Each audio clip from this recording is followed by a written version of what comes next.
আসসালামু আলাইকুম। মুনমুনস mini kitchen চ্যানেলে আপনাদের সবাইকে স্বাগতম।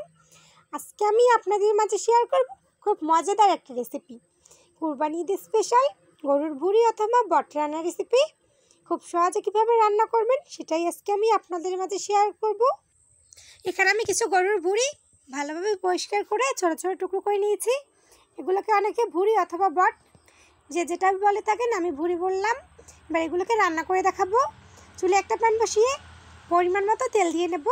দিয়ে দেবো দারচিনি, এলাচ, দিয়ে দেবো 2টা তেজপাতা, দিয়ে দেবো কিছু পেঁয়াজ কুচি। এখন হালকা কিছুক্ষণ একটু ভেজে নিতে হবে। আমি কিছুক্ষণ ভেজে নিলাম। এবার এখানে আমি দিয়ে দেবো কিছুটা পেঁয়াজ বাটা, দিয়ে দেবো রসুন বাটা, আদা বাটা, জিরা বাটা। এবার দিয়ে দেবো এখানে আমি মরিচের গুঁড়া, হলুদের গুঁড়া, স্বাদ মতো লবণ, দিয়ে দেবো আমি কিছুটা মাংসের মশলা। এখন ভালোভাবে নেড়েচেড়ে মশলাটাকে ভালোভাবে কষিয়ে নিতে হবে। আমি ভালোভাবে নেড়েচেড়ে মশলাটা কষিয়ে নিচ্ছি।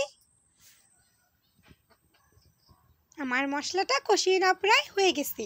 এবার টুকরো করে রাখা সেই গরুর ভুঁড়িগুলো আমি দিয়ে দিলাম। এখন দিয়ে ভালোভাবে নেড়েচেড়ে কিছুক্ষণ কষিয়ে নিতে হবে। আমি ভালোভাবে নেড়েচেড়ে কিছুক্ষণ কষিয়ে নিয়েছি।